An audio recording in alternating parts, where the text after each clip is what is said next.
kepada narasumber yang terakhir, ya, adalah Prof. Wahyudin Zarkasi. Izin saya akan membaca dulu CV beliau. Oke, Prof sudah hadir ya, Prof? Hadir. Hadir. Prof. Ya, Prof. Wahyudin Zarkasi saat ini beliau menjadi full profesor di Departemen Akuntansi, ya, Fakultas Ekonomi dan Bisnis Universitas Padjadjaran, juga menjadi Chairman of Accounting Curriculum Committee di fakultas kami, dan juga member Advisory Board dari IAI, Ikatan Akuntan Indonesia Wilayah Jawa Barat. Beliau juga sekarang sebagai partner di Kantor Akuntan Publik Jumalma Wahyudin dan Rekan. Beliau sebelumnya pernah menjabat sebagai Rektor Unsika, ya, lalu juga sebagai member of Supervisory Board dari Unpad, pernah menjadi Kepala Dinas, ya, Pendidikan di Provinsi Jawa Barat, dan juga Wakil Rektor di Wakil Rektor 2 di bidang keuangan dan administrasi Universitas Padjadjaran. Dan banyak lagi nih, Pak Prof. Wahyudin ini memang sangat aktif sekali beliau ini. Mungkin Prof mohon izin karena waktu sangat singkat, saya persilakan untuk Prof memaparkan materinya. Terima kasih Pak Citra. Suatu yang sangat luar biasa ya. Saya waktu jadi kepala dinas melihat potensi pendidikan yang dikelola oleh Departemen Agama itu meliputi 15%. Dan pesantren ini perkembangannya sangat luar biasa karena perubahan perilaku masyarakat yang ibu bapaknya berangkat jam 6 pulang jam 8. Alhamdulillah kita ada lembaga yang bisa menangani masalah tadi ya, dengan istilahnya boarding school tadi. Mereka dididik di sekolah-sekolah yang nanti akan saya secara teoritis itu ya. Masalah pembiasaan dalam pendidikan karakter itu tidak bisa dijalani oleh sekolah-sekolah umum. Pesantren itulah model pembiasaan dalam pembentukan karakter. Nah, yang terpenting karakternya. Dan saya akan berbicara ini masalah sustainability, sustainability jangka panjang. Jadi tata kelola yang bagus itu kita mendesain semua hubungan dari stakeholder tanpa ada lubang sedikit pun. Sehingga pada saat ada badai, eksistensi organisasi kita ini tidak terguncang. Tadi Pak Edi menyatakan guncangan yang utama itu misalnya Pak Kiai pendirinya meninggal. Itu suatu guncangan. Dan itu harus diprediksi dan disiapkan. Next barangkali, kalau kita bandingkan, saudara ya, bandingkan di negara, saudara, di negara ya, bagi para pengelola pesantren kan pernah kuliah di UIN atau dimanapun. Dulu lembaga pendidikan kita ini hanya satker, seperti kantor-kantor dinas. Ternyata itu membelenggu sekali, saudara. Ya. Kemajuannya tidak bisa. Dan pernah zamannya itu kita bikin desain bahwa akan diberi kebebasan. Tapi macet juga di MK, saudara. Yang diberikan itu hanya perguruan tinggi. SD, SMP, SMA itu nggak bisa. Dan saya takut eksistensi dari lembaga-lembaga pendidikan yang konvensional itu bisa bertahan nggak melihat persaingan, karena di sini governance-nya itu diartikan sebagai mengikat, saudara ya, mengikat gerakannya, saudara. Ini kalau di pemerintah. Kalau di perguruan tinggi dulu satker seperti kantor-kantor dinas, terus dikembangkan menjadi badan layanan umum, terus menjadi PTNBH untuk membebaskan ya.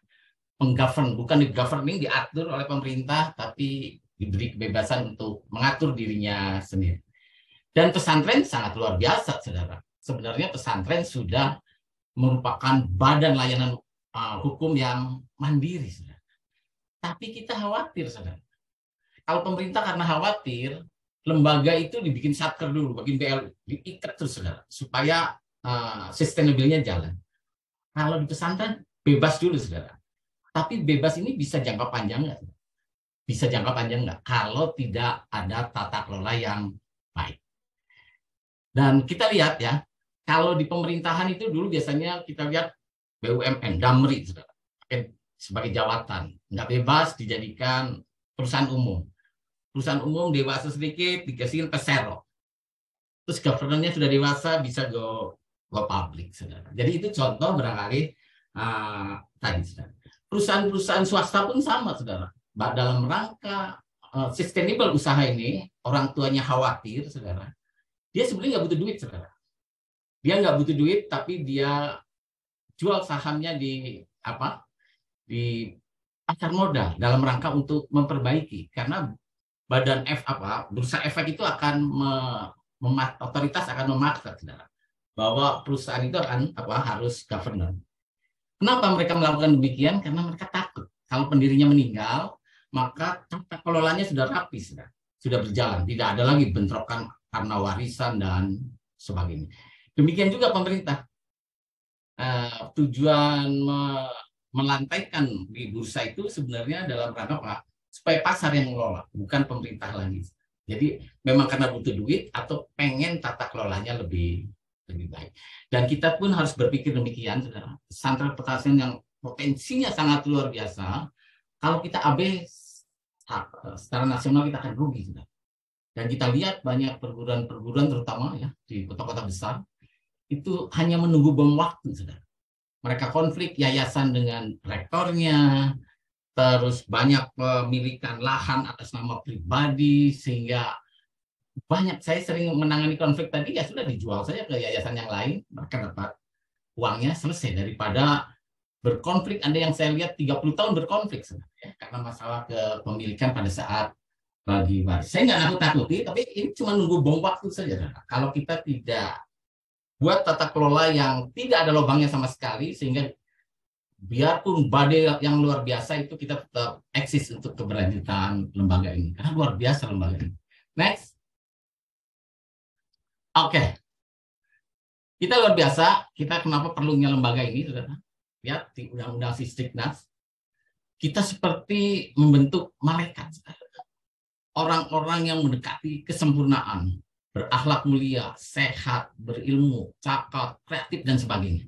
Itu tugas dari perguruan tinggi. Yang kelihatannya ya, kalau pendidikan konvensional masyarakat itu melihatnya gagal, saudara. Sehingga kenapa pesantren yang sifatnya boarding school untuk pembiasaan karakter itu menjadi laku, berapapun biayanya, saudara. Dan sangat mahal. Memang pesantren itu dari main 400.000 per bulan, ada yang 6 juta per bulan, dikejar oleh masyarakat. Karena melihat pendidikan konvensional itu tidak memenuhi harapan tadi. Walaupun mereka nggak baca undang-undang Sisdiknas. Next. Oke, kita lihat, saudara, perkembangan. Kalau kita lihat, saudara, ya, masyarakat kita ini kesadarannya tinggi sekali. Kenapa saya katakan pesantren itu demikian potensialnya, saudara, untuk menggarap kelemahan dari pelaksanaan pendidikan secara konvensional tadi. Kita lihat, saudara, bahwa investasi yang paling mahal di dunia ini sebenarnya sekolah, saudara. Paling mahal. Ibu bapak nggak sadari, begitu punya anak umur 3 tahun dimasukkan ke playgroup 2 tahun, masukkan ke TK 2 tahun, masukkan ke SD 6 tahun, udah 10 tahun, masukkan SMP SMA 16 tahun, kuliah. Mahal sekali. Tapi jutaan orang kita kan kirimkan. Dan dia menginginkan terbentuknya anak-anak yang berkarakter bagus. Jadi, tapi kita harus sadari bahwa investasi pendidikan yang sangat mahal itu, menurut para pakar, rate of return-nya paling tinggi. Jadi kalau kita berhasil mengembangkan generasi yang akan datang, nggak usah dikasih warisan pun mereka sudah mandiri. Dan kalau kita jangan pesimis melihat masyarakat, kondisi masyarakat. Jadi kalau ada orang mabuk, narkoba, terus tidak disiplin, urakan, dan sebagainya, itu sebenarnya cerminan dari apa yang terjadi di ruang-ruang kelas, saudara. Dan kita tidak menginginkan masyarakat seperti itu, saudara. Makanya orang berbondong-bondong bersekolah ke tempat-tempat yang mengajarkan karakter lewat pembiasaan. Sekali lagi, ini potensi pesantren luar biasa. Dan kita sangat yakin kalau jutaan anak-anak itu berkarakter, anak-anak ini akan kita limpahkan ke masyarakat. Cepat atau lambat masyarakat kita menjadi masyarakat yang beradab luar biasa. Sekali lagi, masyarakat melihat pendidikan konvensional nggak begitu berhasil. Jadi pesantren berapapun akan dikejar. Dan kita sangat yakin bahwa keberhasilan negara itu bukan karena presiden, bukan karena wali kota, tapi keberhasilan merupakan akumulasi dari kehebatan rakyatnya.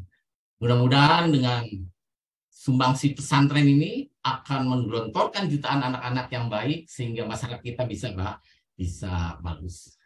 Dan saya lihat dari Pak Subdit tadi luar biasa, saudara, sehingga kita bisa mengembangkan bahwa rumusnya tetap bahwa generasi muda kita harus lebih baik dari yang sebelumnya.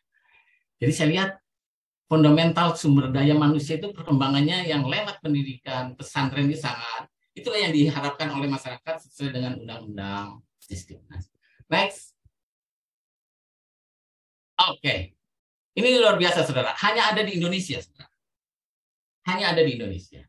Kalau kita lihat sumber pengembangan, kita lihat tadi yang oleh Pak Subdit, itu sudah mulai seimbang, saudara. Kalau kita lihat kurikulum, sumber pembentukan kurikulum ini kan dalam rangka membentuk peradaban masyarakat kita. Satu yang berasal dari wahyu ilahiyah. Kita diajari agama supaya hidup kita lebih baik dan selamat. Supaya kita hidup lebih sejahtera di masyarakat, kita belajar IPTEK. Sidogiri walaupun tidak pakai kurikulum nasional yang berisi dengan IPTEK, tapi dia melengkapinya. Kearifan lokal harus dimasukkan, karena kurikulum itu sifatnya lokal, walaupun ada muatan nasional dan masalah kebangsaan, kita bentuk lewat kesepakatan para pendiri bangsa, lewat undang-undang dan sebagainya. Sehingga peradaban masyarakat kita menjadi lebih baik. Sekali lagi di sini, saudara, masyarakat kita agak ragu terhadap pendidikan konvensional sehingga berbondong-bondong masuk ke pesantren berapapun biayanya. Kelemahannya tadi, kelemahannya itu masalah pembentukan karakter yang pembiasaannya nggak sebagus kalau mereka dikumpulkan di satu tempat dan diawasi selama 24 jam. Oke, next. Selanjutnya. Oke. Kita tadi sudah. Nah, ini Ki Hajar Dewantoro. Saya maaf, sumbernya sumber umum, sehingga saya kalau ngajar filsafat jadi dosen tamu di pendidikan agama itu agak targetir karena filsafat di agama itu jauh lebih lebih lengkap. Tapi next kita ada gambaran, saudara. Nah ini pendidikan itu di awal itu secara komprehensif itu di awal itu lebih banyak pendidikan karakter, sedangkan akademiknya agak sedikit. Nanti terakhirnya pendidikan akademik. Sekali lagi, saudara, pesantren mengambil alih ini. Dia tidak begitu jor-joran ke IPTEK, saudara. Tapi pembiasaan pendidikan karakter itu penting sekali, saudara. Kalau sudah jadi karakternya bagus, sananya sudah gampang, saudara. Jadi memang konsepnya seperti ini, saudara. Akademik itu belakang, karakter dulu. Makanya masyarakat Sunda itu urutannya di pendidikan itu benar, saudara. Pertama itu sehat dulu, saudara. Sehat dulu. Terus baik, cager, bager. Terus terakhir ketiga baru pintar, saudara. Jadi pembentukan karakter dulu di awal dulu. Terus baru singer dan wanter supaya dia bisa menerima kebesaran hati, menerima perbedaan dan sebagainya. Itu terintegrasi hanya ada di pesantren. Karena di sekolah konvensional dari awal dijejelin dengan akademik, saudara. Akademik. Karakternya agak berkurang. Sekali lagi masyarakat sudah menyadari sehingga berbondong-bondong. Jadi saya agak sedih kalau sistem ini lembaga-lembaga pesantren yang besar karena masalah tata kelola yang tidak disiapkan dari awal surut, saudara. Karena masalah tata kelola. Next. Oke, itu. Next, sudah. Di masyarakat kita sering dengar